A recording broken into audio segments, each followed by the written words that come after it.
Good morning. Welcome to today's roundtable. In the past 2 weeks, Leader Kevin McCarthy has been leading great discussions about policies that House Democrats are pushing on the American people in their tax and spend socialist reconciliation package.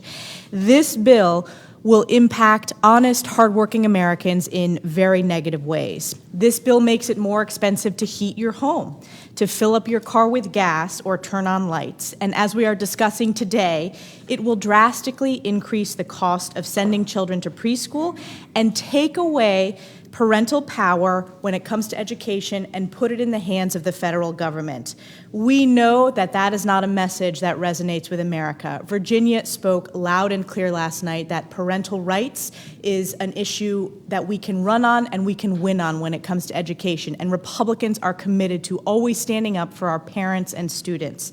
I want to give each member of this roundtable an opportunity to introduce themselves, and then we look forward to hearing from you and kicking off this discussion. So why don't we start with you, Ranking Member Fox, to introduce yourself. I am Virginia Fox. I represent the 5th District of North Carolina, which goes the mountains, basically, of North Carolina, and I am the lead Republican on the Education and Labor Committee. Bernie Owens, Utah, 4th District. I'm on the ranking member for subcommittee pre-K through 12, and very excited about this particular conversation. It's a passion of mine, and I'm looking forward to making a difference with everybody here, for sure. I'm Jenny Gentles. I'm listed here as an advocate for school choice. I currently work with organizations like American Federation for Children and the Independent Women's Forum. Nikki Neely, I'm the president and founder of Parents Defending Education. I'm Brandon Michon. I'm a father of 4 of Loudoun County, just a father who cares about children's education. Good morning, I'm Julia Letlow. I'm from Louisiana, representing the 5th District, 24 parishes in all. I am a single mom of 2 beautiful children, Jeremiah 4, Jacqueline 2, and I serve on Education and Labor and Ag Committee. Excited to be here. Great. Well, what an exciting day to host this roundtable. Last night, the parents of Virginia stood up and spoke loud and clear. Glenn Youngkin ran on education, and he won on education. Education is a uniting issue for Republicans, and we have the answers parents are looking for. This past year and a half, as we've faced the COVID pandemic, we have seen an unprecedented window into our children's education across the country. So it's no surprise that we have seen an uptick in parental education. Parents are right to be concerned when they see their kids taught radical ideologies, forced to remain masked and distanced from their peers, or exposed to inappropriate instructional materials. Yet, as parents expressed their very real concerns about their children's education, the Biden administration took unconscionable action to silence parents by trying to mobilize the FBI to intervene at school board meetings. Absolutely disgraceful. Education Secretary Cardona even refused to accept that parents should be the primary stakeholders in determining educational programming for their kids. Today's Democratic Party believes that government knows better than parents when it comes to what is right for their kids. This belief is way out of touch with the values and experiences of families across America, and we saw that clearly in Virginia last night. The Democrats' reconciliation bill, their far-left socialist tax and spending spree, doubles down with a drastic expansion of federal control of education with their proposal to nationalize America's elementary schools. It gives the Biden administration complete control to approve the early education standards being taught to 3 to 4-year-olds, including standards relating to children's social and emotional development. Their bill places no limit on what additional requirements the Biden administration can impose to further dictate how states must run their preschools and K-12 schools. Make no mistake, the Democrats' bill takes away choices from parents on how, where, and what they want their kids to learn. It also limits preschool options to those that will take direction from the Biden administration on what to teach. Family and faith-based educational providers serve as a cornerstone of the early child education options in many communities, including in my district in New York's North Country. Yet they have little place in the proposal from the Democrats, where the government, not families, decide what programs qualify to educate young children. Now that parents have seen firsthand what takes place in classrooms when Democrats are in charge, no one should blame parents for not wanting the same schools solely responsible for the safety and education of their 3-year-old children. And what's more, a recent analysis of the child care subsidies in the Democrats' bill will spike the cost of child care for middle-class families by $13,000. This will incentivize working parents out of a job to be able to afford to care for their children. Republicans will protect parental rights. We will always stand up for parental rights when it comes to our education system.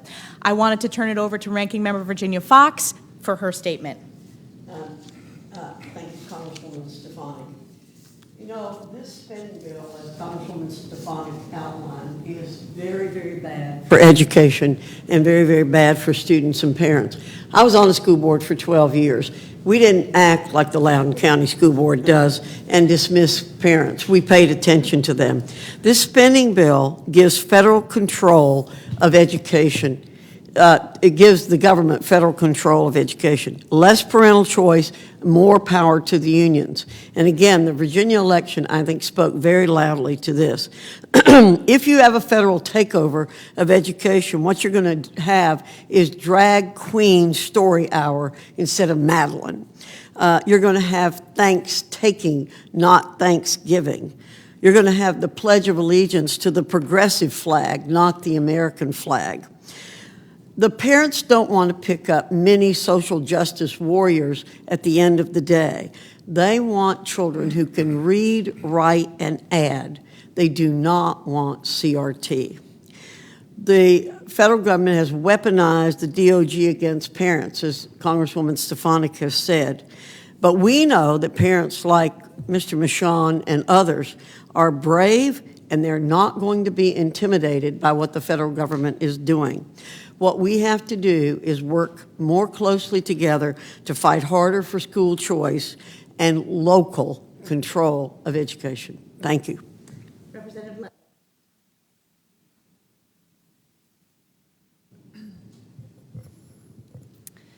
Thank you, Chairwoman Stefanik. I sincerely appreciate the opportunity to participate in this important discussion about education. This topic is near and dear to my heart, first and foremost as a parent, but also as a former educator and a concerned American. Statistics consistently show that my home state of Louisiana has some of the worst educational outcomes in the nation. Our 2021 data tells us that more than half, 50% of our current third graders are not able to meet their reading benchmarks. This number is incredibly troubling when studies show that students who aren't proficient readers by the third grade are 4 times as likely not to graduate from high school. Seeing a student drop out and not realize their full potential is the most disappointing outcome of all. While we face tremendous challenges in education, the other side's proposed solutions of creating more bureaucracy and pouring more money into failing schools is not the answer. As Republicans, we believe that education is a true partnership between a family and the learning environment that works best for their child. We need to work to expand opportunity and choice so that students can find that school that can set them on the path to success. In addition, parents should be able to choose a curriculum for their child that fits with their values and their beliefs, and not have one forced on them or fear indoctrination by a federal agenda. They should be able to voice their concerns in an open forum without fear of political prosecution. I recently had the opportunity to visit an IDEA charter school in Louisiana that is helping disadvantaged students achieve their dreams. For 15 years, IDEA has graduated 100% of their students and sent them to college. That's no small feat in a state where only 32% of adults have a post-secondary degree. This is possible because they've created a unique, structured curriculum for their students, not a one-size-fits-all plan. I truly believe that the best path out of poverty is through education. I can't begin to tell you how inspired I was standing there in that school and seeing those students working tirelessly towards a brighter future for them and for their families. I think the problems we have with the reconciliation bill's education provisions are indicative of many of the larger issues in the legislation. The other side wants to shut parents out and have the government do the job. That has proven to fail time and time again. We believe that the best way to improve education is through schools working hand in hand with families, bringing in new ideas and innovations to the table that will always put our students first. Thank you. Thank you. Representative Owens. Thank you. I'm first of all very excited about this conversation.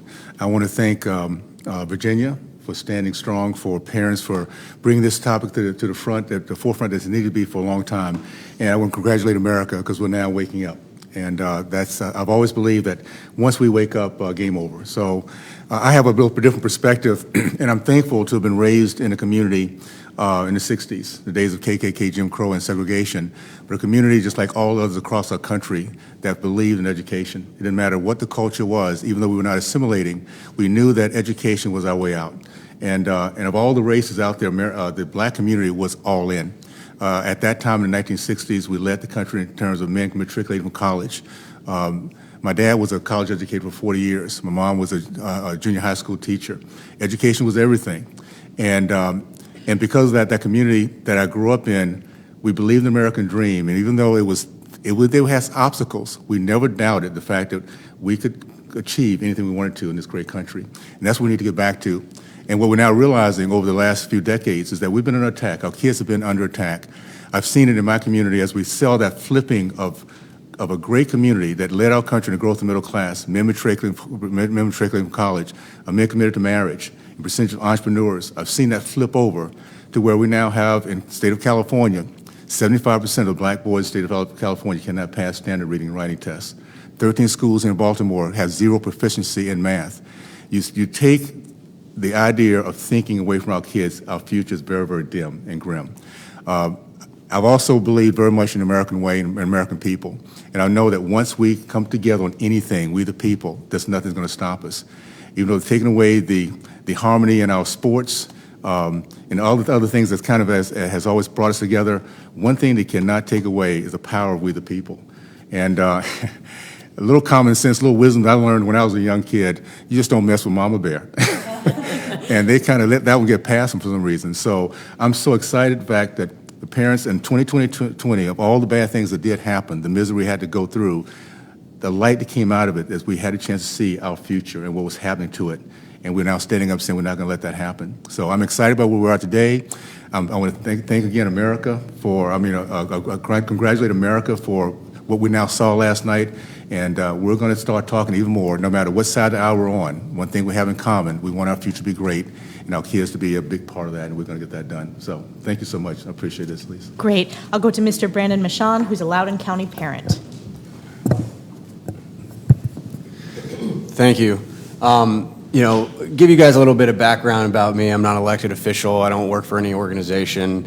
Back in January, there was a lady, Alicia Andrews, who tweeted a video of me going viral, fussing, passionately speaking to my school board. And it's funny, I have my oldest son, Duke, right behind me.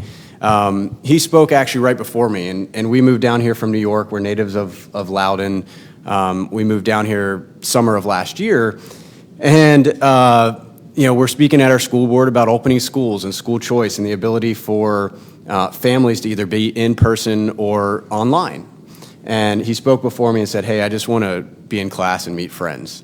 And you sit there and you listen to school board members who look down at their phone, they don't acknowledge the youth. And it brought a passion out in me that came out, and that passion of raising the bar and accountability of our elected officials has created a parents' movement, I think, within the United States. And for whatever reason, that video of mine resonated, but I think we saw it yesterday. Glenn Youngkin ran on a campaign of education in Virginia, and I think Virginians set a roadmap for education and parent involvement in the future. And I say that because, as Representative Owens said, all parents, and I say this, all parents can care about the education of their children. And I've been very vocal about this, and I know we have a lot of people from one side of the aisle here versus others, but Republicans, Democrats, Independents, I don't care about your religious faith, I don't care about your sexual orientation. We all care about children's education, and that's what has transcended the political divide in Virginia, and those who were on the fence who were conflicted with issues that have been in discussion for decades, gun control, you name it. They said, you know what, education of my children is more important, and these topics are more important. So, my involvement here and my passion to see my children succeed, like Member Fox said, all we want to see is the best. And if we can't raise the bar on their education for our children, then we're holding them back from the future. And one of the things I just want to note is there is a huge push, and I went to college. I was blessed with the somewhat of an athletic ability. I played, college sports, and that helped me get into a good institution for learning. But, there has been a lack of focus on trades and other avenues for creating wealth and stability for families. And not everyone is supposed to be, a college professor. And you look at starting salaries for plumbers, and I told people last night, not to divert on topic here, but I told people last night that no matter where technology leads us, people still need running water, electricity, and plumbing. And, I've paid some bills of those lately, and they're not super cheap. So anyways, I appreciate the opportunity to be here, but again, parents matter. This has become a movement, and this movement goes beyond yesterday's election. This is going to be something that will continue to create waves throughout the country. That's great, and thank you so much for bringing your son, Duke. We will next go to Ginny Gentles. Thank you so much for the opportunity to be here, and I thank my fellow Northern Virginia parents for all they're doing to fight back against school boards who have been unresponsive to the needs of parents. I appreciate the opportunity to share my perspective on parents' rights and the bill's plans to expand centralized government control by creating a unionized pre-K entitlement and crushing the existing parent-driven child care delivery system. As a parent of school-age children and a school choice advocate, I strongly believe that legislators should empower parents and develop policies that allow a wide variety of child care and education options to flourish. So many parents around the country, as we saw so clearly yesterday, many parents in Virginia are frustrated with their K-12 public schools. In Northern Virginia, where I live, we experienced over a year of closed schools, disastrous remote learning, misspent emergency federal funding, refusal to meet the needs of children with disabilities, lowered academic standards, and classrooms focused on woke agendas rather than addressing learning loss and essential academic instruction. We're fed up. Parents should be concerned that this plan intends to expand this inflexible and unresponsive public school system down to the child care providers and preschools that serve children under 5. Why would we want to expand such a failed model? The plans appear to place the federal government in charge of what kids learn and who gets to care for them. That's not what parents want right now. And they certainly don't want dramatic increase in costs of child care and crowding out of family-based and other more flexible child care arrangements. If you funnel children into federally regulated universal preschool system, that's going to result in a union-driven disruption similar to those that we have endured during K-12 teacher strikes and also COVID-era school closures. We don't want the disruptions that we've had in K-12 in preschool as well. So in an era where polls and parent actions are revealing that families want a variety of education options, it seems tone deaf to propose investing massive amounts of government support for centralized childcare and preschools. What we see right now are a historically large number of families leaving a centralized public school, traditional government-assigned school system. Traditional public school enrollment decreased by over 3% last year. That might not sound like a lot, just 3%, but it's 1.5 million students. And homeschooling increased. It went up to 11% of the school-age population, and this is real homeschooling, not just Zoom oversight of remote learning. Public charter school enrollment increased by 7.1%. With ongoing frustrations with overzealous quarantine policies, and those are out there still, mask mandates, sexually explicit books in school libraries, and lessons focused on CRT and gender ideology, this exodus likely will continue. So perhaps it's understandable that unions are seeking to expand their membership by expanding their ranks down to preschool teachers. If students are leaving the traditional public school, they're going to need to unionize down to preschool to keep up their membership numbers. Teachers' unions strive to expand their political power, but the pandemic proved that union-centered providers will fail parents and students. So thankfully, I have the good news, and we can all celebrate together yesterday's election, but also we can celebrate the 2021 state legislative sessions, where state legislators recognized the soaring demand for educational options, and they expanded or created new school choice programs in 21 states. This is likely to continue throughout the nation as we get ready for the 2022 state legislative sessions, and that's good news. School choice policies empower parents rather than distant bureaucrats to direct their children's education. They also send a wake-up call to districts. Serve students well, or students will leave. So these state legislators paid attention to polling data. Polling is through the roof in support for school choice, and they paid attention to 20 years of research, which have shown that school choice produces higher graduation and college enrollment rates, lower crime rates, higher parent satisfaction, and higher academic achievement in surrounding public schools. All good news. Congress should prioritize families over unions and bureaucrats. I think we all agree that families should have the freedom to pursue childcare, preschool, and K-12 education options that are best suited to their children's needs. Thanks again for the opportunity to talk with you all today. Thank you. We'll now go to Nicole Neely. I think we're all very familiar with the horror stories about what's taking place in America's schools these days. You can't go more than a few minutes watching TV without hearing some latest outrage.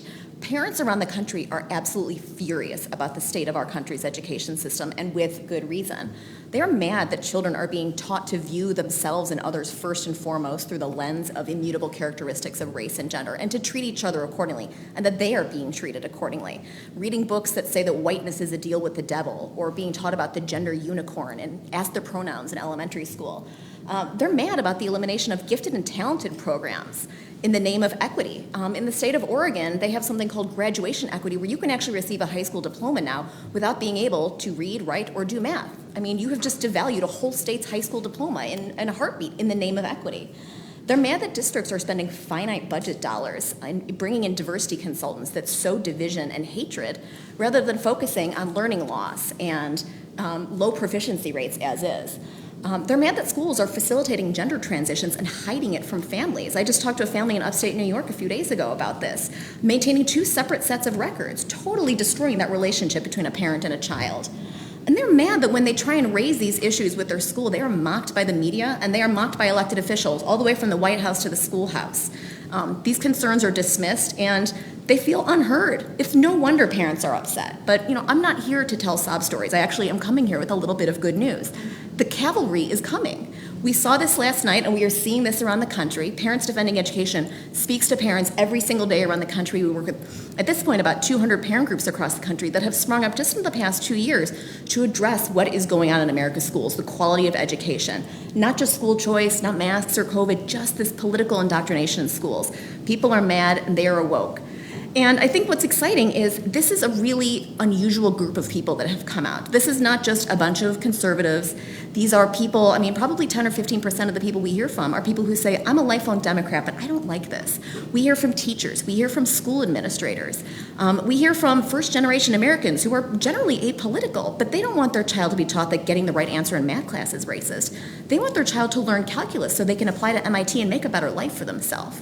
And so, we have this amazing opportunity to bring a new generation of people and new Americans to the cause of freedom.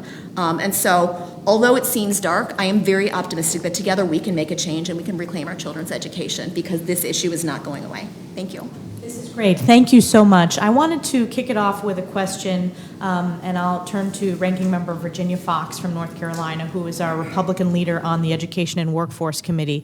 We actually passed the K-12 reauthorization that required by law schools have parental engagement policies, and you and I have highlighted this in a recent op-ed. If you could talk more about that, about why we believe that's important and how important it is to hold the department accountable to make sure parents are involved. Well, we have known for centuries that parental involvement and good principals make a good school. And so you're right. Republicans have focused on this for a long, long time. We've focused on parental choice. We've focused on parental involvement. And that's what we want everywhere. We want the schools to be responsible to the parents and to the children. And so Republicans we really are the party of education. We always have been. We believe in promoting what education is correct for you, whether you're in elementary school, secondary school, or we know now that you have to go beyond high school in order to get the skills that you need. And so we know that, and we have pushed this for years. Unfortunately, the teachers' unions and the Democrats have taken control of the schools, and I agree with what all of you have said. The parents have awakened, and they're taking control. I've said this year, the best thing that came out of COVID was the exposure of the total incompetence of our education systems at both the elementary and secondary level and in post-secondary education. And people want better. They're paying well for it. Just to maybe turn to some of our Loudoun County parents here, you talked about your experience, Brandon. What was it like just seeing the community and the parents come forward? Because it caught like wildfire. We obviously saw the proof last night. Yeah, I mean, also from the the curtain was pulled back, exactly like you said. I mean, look, we brought my 9-year-old up here. I think, what did you say, Duke, when you said, what was the worst part about online schooling with Grant? He would always get into the call and mess up my keyboard. Yeah. So tell me, at the time last year, it's a 3rd grader, right? And he's a 4th grader now, but you have a 2.5-year-old who just wants to hang out with his brother. I have a 6-year-old who's in kindergarten at the time who they're asking her to go to a URL address. And she's like, what's a URL address, right? And how do I use a keyboard? Like, I know how to use an iPhone because I play games on them, but I don't know how to search the internet. And so, the curtain was pulled back on the education system and the curriculum. And what happened was you have parents like myself and everyone else saying, hey, you know what? I don't actually agree with what is being taught. I don't actually agree with this, these books that my kids are coming home with. My daughter came home with a transgender book as a kindergartner. And, look, I'm all for equality with everyone, but at 6 years old, that is not curriculum that I personally want to see coming home. And, I think parents woke up. I think a movement was started. And the most amazing thing about last night is parents came out in ranks to say, Virginia, this is no longer, and look, you had 2 candidates. You had a candidate, Glenn Youngkin, who said empowering parents, and then you had Terry McAuliffe, who's, getting supported by union leaders, and those union leaders aren't even speaking for the children. And so who do you think you're going to gravitate towards if you're not hard left or hard right? And we saw that, and it's, again, the wave, and I will stay on this line. Parents matter, and this is creating a playbook for the country. Absolutely. Leader McCarthy. Oh, well, thank you. So, Brandon, thank you for your message. I've watched you on TV. Thank you for engaging. And you just said something very powerful. And what I love to be sitting right here, because I think parents and children should both be at the table. And this is my son, Duke. Duke, you're the man. This is High five. Well, as I watched the frustration at the school board meetings and listen to Democrats think, instead of sit back and say, what can we do to solve this problem? How can we bring you in? Let's show what we're being taught. Let's work together as one. They take an attorney general to try to come in and intimidate people to say, shut up, sit down, we know what's best. That's never the American way. And it's not from a party point of view or others, but one thing we've worked on, we've got some brilliant minds here around this table that have worked a great deal in education in many different forms, and they've always engaged the students, the parents, but everybody a part of it. We're going to be crafting a Parents' Bill of Rights. So parents do have a say in what goes on. I mean, it's fundamental. I've watched it through my whole life and the difference it makes. And the one thing we've always realized, education is the great equalizer. Everybody should have opportunity. And what's interesting is, it doesn't matter the color of your skin, your wealth, or anything else. Once you have a child, it's no longer about yourself. It's what opportunity your children will have. You'll sacrifice your own life for this child. And if there was anything that should be a wake-up call to America last night, don't get in the way of parents and their children. Engage them together and the country could be so much stronger. So thank you for your help, and I appreciate everybody coming and being a part of this, especially Duke. He's participating. He's doing great. Let's also hear from the other parents. I know Brandon talked about sort of the experience seeing this issue catch like wildfire, but I'm curious what your feedback is. Well, I live in Arlington County, and the parent response was quieter. It had a different feel than Loudoun County and Fairfax County, and it didn't make the news as a result, but I think it's equally important. The parents there founded an organization, Arlington Parents for Education, and they quietly and consistently fought to turn the school board's attention to the needs of students and to the requests of parents to ensure that their children were learning. In spring of 2020, when some schools pivoted to remote learning, Arlington County, for equity purposes, sent a message to parents like me of third graders saying no more than 30 minutes of math and 30 minutes of reading a day for equity purposes. And no direct instruction was provided for the entire spring. And this, my middle schooler was essentially abandoned as well. No direct instruction, just hard to find, complicated online systems to navigate to try to find weekly assignments. No, my third grader in Arlington County had never received grades, again, for equity purposes. They had switched to this, I think, standard-based learning or standard-based grading or something like this. So she's now a fifth grader in a little private school receiving grades for the first time, which was a shock to the system, but she's loving it because she knows I'm loving it too. I have a stack of papers that have come home in the first quarter that I never would have gotten in Arlington County. But I'm thankful for these parents who, again, are doing what's best for their children, maybe trying different educational options like I'm doing this year, but also staying in the fight in our county, going to the school board, meeting with school board members, meeting with county executives, and saying, look at what you're doing. You are abandoning our children. And when you kept schools closed for over a year, Arlington County, I think, was actually worse than Loudoun and Fairfax. Again, just doesn't get the media attention.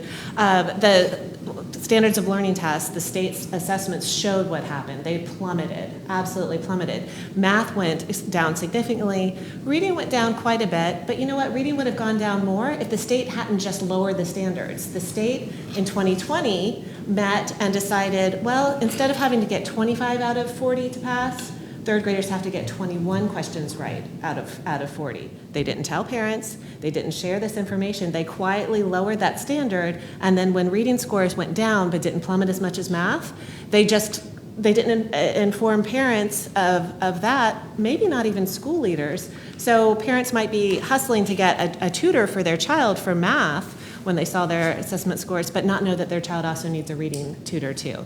So I'm thankful for the parents who go to the school board meetings. I'm thankful for the raucousness of that experience and the attention that it gets. I'm also thankful for the quiet, deliberate groups that are really trying to turn those school boards' attention to the academic needs of the kids in their community.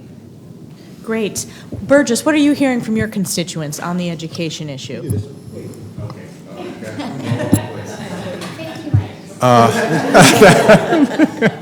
Very good. First of all, Utah has been a state that's always been very, very much in education. So this is a topic that's been very important for us. I want to pivot for a quick second and just say something that I think is important. This whole thing of equity, I want you guys to just keep in mind, it's always lower expectation for black people. It's as racist as you can get. It's what I grew up in when I was in the 60s. My degree was biology because my dad was a college professor and I would go to the laboratory, and that was my passion. But it's also something that it was not thought that we can do in those days. Blacks were not supposed to be that intelligent to do something like that. I remember being told as I was leaving high school from a teacher that I would not succeed. And the next 4 years, I lived in the library to prove that person wrong. This is the most insidious thing we can do is to start lowering expectations for anybody, any kid, based on their race, based on their color. And that's what we see on the left. Equity is always, in their mind, lowering expectations and bringing everybody else down to that lower expectation. So education should be one in which we see the best in every individual, every child. And I tell you, I love the fact that parents are now doing what we've always done. We've always sacrificed anything so the next generation can stand on our shoulders, and that's what's happening today. It's why I'm so excited about our country. That's why I've always been an eternal optimist. I knew this day would come when we'll start coming together as people across the board, no matter what the political persuasion would be. We just had to find that right common denominator. They took away our flag, they take away our God, they take away those sports. But what they can't take away is what we, the people, really, as a people, always have been drawn to. That's our kids. So we now have something that's brought us together again, and I'm excited about this.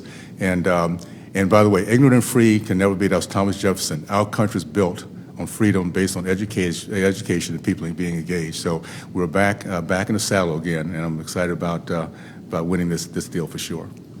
Great. Julia, how about your constituents from Louisiana on this issue? Well, I have a lot of mom friends, and so I think if the pandemic, if we can find the silver lining in the pandemic, I think it brought to light the curriculum that our children are being taught. And I heard from my mom friends, and they said, this is the first time I'm truly seeing what my children are being taught day in and day out. And then, therefore, they had a vested interest moving forward to have a say in exactly what that curriculum was going to be moving forward. But this was really the first time that parents had the opportunity to sit down with their children and help with the learning process. I mean, we've been involved in homework, but it was on us from 8 to 3 every day, moms especially. And so I think that the pandemic brought that to light and encouraged parents to speak out and be more vocal about the curriculum. Being in higher ed, teaching communication courses to freshmen, I was astounded at how unprepared the freshmen were coming out of the high schools in my area. And I think this one-size-fits-all package that's trying to be pushed down from the federal government does not work. And you can see that in my area especially. I think a rural area is very different from a metropolitan area in California. We have different needs specific to our area. And so I think that's why it's so important for us to have agency and to have choice over what is really going to encourage a child in a rural area such as mine to continue going on to that trade school or that community college, not necessarily choosing the path to higher ed. So those are some things that we've been working through in my district that I've been seeing on the front lines back home. Thank you. Great. Nicole, do you have any other comments in terms of what you're hearing from parents? Yeah, I love that you mentioned agency, and thank you so much for introducing a Parent Bill of Rights. One thing that we have heard that has come up, initially it came up in Fairfax County, but we're hearing it from around the country, is the use of intrusive surveys, very deeply personal surveys. We got the tip about Panorama Education and the Attorney General's son-in-law being involved in that. People don't know what their children are being asked or how that information will be used and weaponized against them and their families in the future. People don't know, they feel deeply disenfranchised by this, and the ability to opt out is often hidden from them. I reached out to Arlington County about my children and said, I don't want my children surveyed by Panorama. And it took them days to respond to me because they don't want you to opt out. I shouldn't have to beg the government to not survey my children for deeply personal information. And so to flip the script and to put that power back in the hands of parents, I think is going to be a game changer. So thank you for standing up. I think Julia hit a very good point. With the pandemic and with schools going to Zoom, parents got to know for the first time what is happening in these classrooms. You wouldn't think it was happening, but even to the school, your own school, you think that this is not happening here, but it really was a wake-up call. And I think it's brought a great deal amount of attention to people that they want to engage more. And the important aspect that's in this far-left reconciliation package is this is just an expansion of the federal government Biden administration top-down, not just to K through 12, but for pre-K. And it crushes community-based, faith-based, family-based pre-K and nursery school programs. That would not work in a rural district like mine, similar to rural Louisiana, even though we're in rural northern New York. And I'm actually in rural California. So it's the tough part, but you're right about the legislation. It empowers to make it more national and one size fits all of what we're arguing against. Let the parents in every area different have a say. And I love the accountability that you're talking about. Why do we lower the standards instead of telling the parents where we are? Let's be honest where we are and let's improve. And we know, again, from research, that children will perform up to what is expected of them. We have known that again for years. You set low expectations, that's what you will get. You set high expectations, you will get that. So it really is incumbent on the schools to set high expectations. I too grew up very, very poor in a rural area in North Carolina, and nobody ever expected me to graduate high school, let alone college. But there were high expectations for me because some teachers saw some talent and some potential. And so I lived up to those. If you set low expectations, as Burgess has said, that's what you will get. And we know that. I actually just want to say, regarding expectations, the phone, the internet, all of Facebook has made everything so global. And our education system, this isn't just a U.S. equation. This is a world equation. And the dumbing down of our education and not pushing our youth and our high schoolers to be the best. I've ridden in cars with people, and you have people from other countries, and they say, your guys' system, I came from somewhere where, you had to perform at the top level at all times. And so the unfortunate thing is we shouldn't be afraid to fail. And I think from the top down in leadership, from national to state to local, I think people are afraid to say, sorry, we didn't do something right, or we failed. And because we've been dumbing everything down that failure isn't an option, but we don't mean it as in failure that we're not going to win a great battle. It is, look, we learn from our failures and we get stronger, but if we're telling our kids that an F is a 60, then a 50, then a 40, then a 30, then other countries who are looking at the U.S. as their opportunity to get better education, at least on university levels, and bring that back to raise their economies, if we're not willing to set the stage and, my battle cry, raise the bar, right? If we're not willing to raise the bar on our education and our standards, then, there are countries who are going to surpass us very quickly, and we're going to lose that, upper hand. Absolutely. Duke, can I ask you what your favorite subject is? Math. That is great to hear. Yes, that does speak volumes. Well, thank you for being here, Duke. Thank you for speaking up to your school board in your community, like your dad told us. Thank you to all of our guests. We can now open it up to questions from the press. Yes. Hi, I'm Alex Nestor. I write on education for the Washington Free Beacon. You all mentioned the race in Virginia last night. Parents clearly are taking a stand against all of these types of things that are happening in schools. Do you think Democrats are going to change the message on what they're pushing in this bill at the Education Department and now at the Justice Department? Are they going to keep trying to push this down parents' throats, or are they going to get the message from last night's election? Thank you.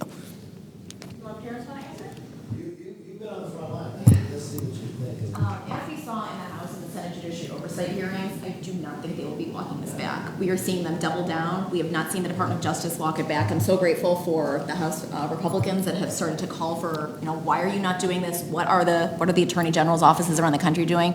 But I don't see that strategy changing at all, and I think it's to their detriment. I actually disagree. I think everything now has been so much of a 50-50 politically that the differential in vote, that the data is going to say it all, right? I mean, everything is so data-driven now that people are going to see that if I can take 2 or 3% by focusing, I think look at the campaigns in the final week, right? McAuliffe put his foot in his mouth with parents don't matter. That just became a battle cry for everyone who said, wait a minute, time for me to pay better attention. And so, if you can't pivot, you're not going to win. And I think people are actually going to look at the data and say this is what can help sway that differential, which is what's leading these elections to the final to the finish line. I would hope the other thing that comes out of the Virginia election is just the clear optics that McAuliffe had Randy Weingarten, the head of the American Federation for Teachers Union, at his final rally, and then he lost. unions are so powerful. They have so much money. They have such an entrenched power system, largely, almost exclusively with Democratic politicians. That very clear evidence that power was surpassed by the power of parents who want something very different has to sink in with some Democrats. Maybe not at the national level, where people have staked out their territory in this current reconciliation battle, but I do hope that will very much happen at the state and at the local level. Unions should not have the power that they've had before. It's clear the parents don't want that, and parents are going to vote people out who support them. But Ginny, so the thing is, unions have money and position, but the parents have the votes. And that's the difference. That's what There's the numbers game, and the parents have the votes, and that's exactly that. Like, the votes are what matters. It doesn't matter who has the most in their bank account. It matters who's going to vote. I was going to make a difference between Democratic voters and Democrat elected official. Democrat voters are ripe for these candidates that run on common sense. I win not just Republican voters in my district, but independents and Democrats. And you saw even in a state like New York, the teachers' unions, people are waking up. Parents of all political parties are waking up that the union leaders do not have the kids' best interest in mind. And whether it's parents, teachers, or students speaking out, it's going to be of all political ideologies. But you know who's not listening? Nancy Pelosi's not listening. House Democrats are not listening. They are going to continue to try to desperately jam through this bad reconciliation package, and the American people are going to speak loudly and clearly that they don't support it. I think we're going to have the worst of both worlds in this situation. I think the Democrats are going to be like Terry McAuliffe. They're going to say, no, there's no CRT in the schools. They're going to try to speak louder and overcome what people are doing, and they're going to hide it. They're going to go deeper and deeper. And I agree with Congresswoman Stefanik that they are not going to change here because they're too deep into it.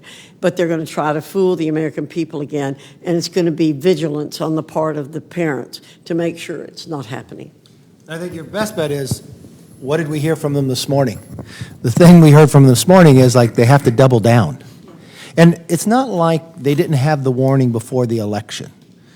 They heard it in the polls. They heard it in the crowds coming to the board meetings. And every chance they had an opportunity to change course, they doubled down. They brought the Attorney General in. And then when it found out his whole opinion was based upon one letter, and then they rescind the letter and say, we're sorry, that wasn't it, the Attorney General didn't back away. So every indication they've had so far, they have not. They doubled back down. So time will tell, but the earliest time right now, it's kind of sad they're being tone deaf. Can I just add something again? I mentioned the experience of my race because I think it's important that we all understand that no matter what the culture is or the race is, anyone who digs deeply into education, faith, family, and free market will win. They will be part of the middle class. I've seen my community over the last 50 years go into a tailspin. I've been talking about choice forever. What I'm excited about now is we've had good people across our country who've been very sympathetic to this cause, but they've also had options. They didn't have to worry about their kids not being educated, or they had the right zip code. So there was sympathy, but everybody just moved on.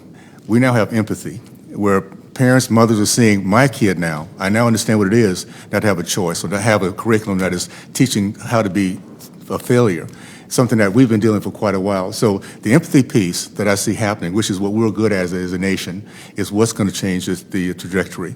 And we don't lose that. Once we get it, once we understand it, once it's a heartfelt thing, we're all in. So I think what they're seeing now is, you're right, the left will not change their ways. They'll just try to be more stealth, because that's who they are. They're telling us CRT is not around. We all know they're teaching our 6-year-old kids that they're evil if they're born white. That kind of stuff is crazy, but they have no shame. So we have to realize it's not going to go away. We have to be diligent. We have to recognize that we're all in this together. It doesn't matter what side of the aisle we're on. Our kids are important to us, and we need to be all in to make sure that that's being transparent, and that the parents have a say at the agenda and the curriculums to move forward. Next question. Go ahead. You're good. Hi, I'm Kendall Teets. I work for the Daily Caller News Foundation, and I just wanted to hear a little bit more about what you were saying about how Democrats are really going to be doubling down because they're so entrenched in this ideology. What do you see happening with critical race theory, just because that is really kind of the most salient issue? What do you say to those people who say, critical race theory is not in schools? Like, what do you see in your districts, or, where your children attend schools? Like, what happens next when people just continue to deny that that's not in schools? Strictly speaking, critical race theory is not being taught in schools because we're not making children read Richard Delgado and Kimberly Crenshaw. That's an Eighth Amendment violation. We don't want to do that. But what we do see is we see the implementation of this pedagogy. We see people being defined and treated by immutable characteristics, by race, by gender.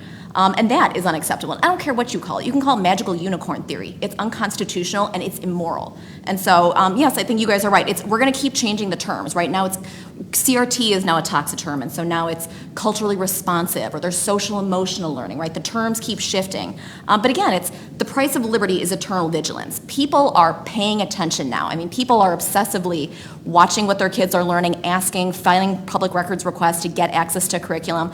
And when the schools say, no, you can't see it, alarm bells go off. We have all these, my coworker calls them Nancy Drews. I mean, people are paying attention now, and they're not going away. And they're required by law, we pointed out. The Department of Education, in our K-12 bill, they're required by law to share curriculum with parents and have parental engagement policy. Virginia. Well, I was just going to say, what we have to do is educate parents to know they have that right and that they can get it. And that's why when we do the Parental Bill of Rights, we want to emphasize that to parents. We want to make sure that the school boards follow through.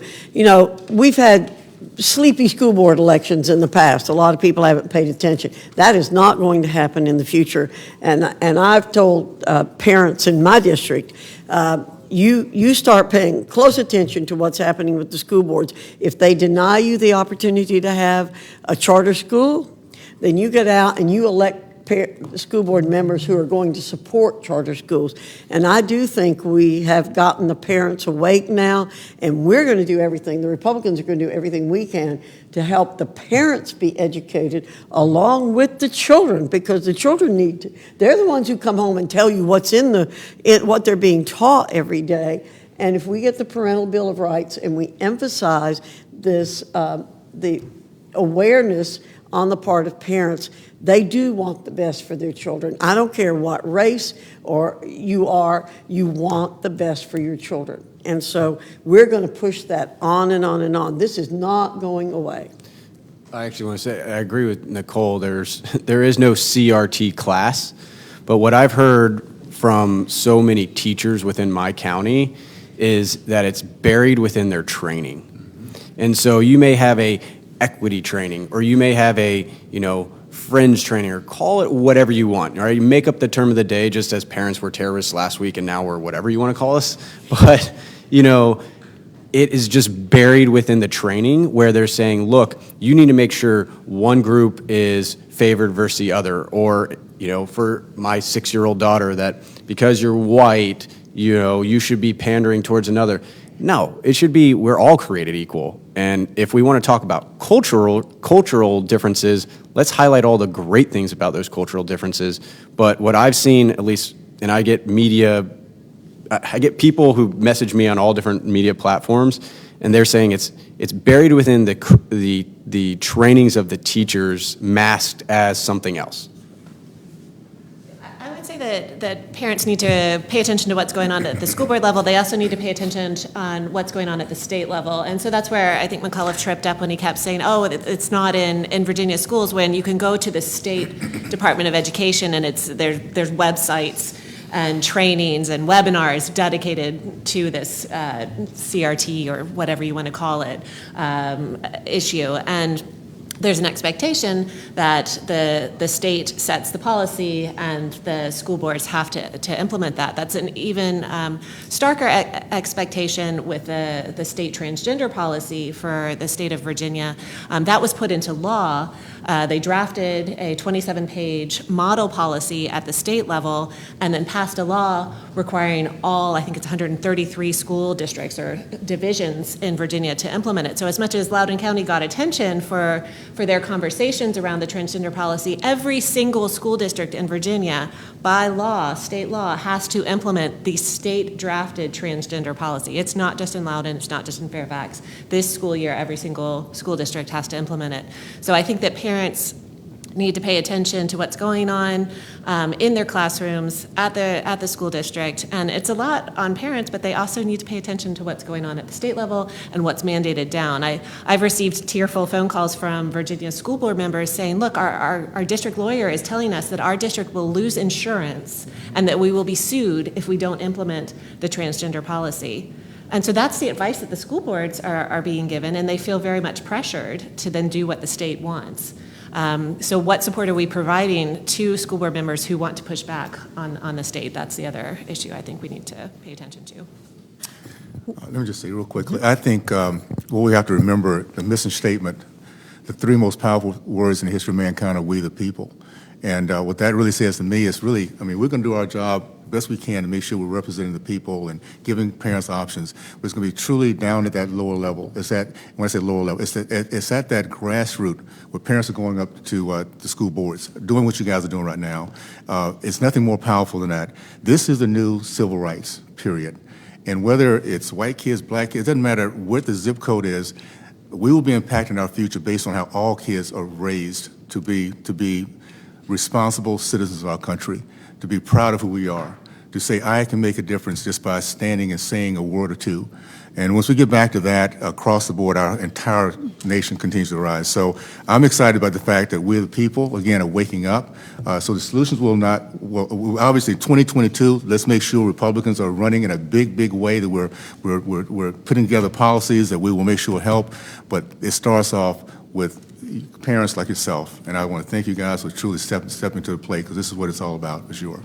That is a great theme to end on. We the people, not we the government. Thank you to Leader McCarthy for hosting these wonderful roundtables to focus on policies, focus on the issues that matter to the American people. Thank you so much to our guests and for sharing your viewpoints. Thank you for standing up for our kids. Thank you to Duke for being here on the spot. You did great. And we really appreciate the media for your questions, and we're going to continue to exposing the far left policies that are in the reconciliation package. Thank you very much.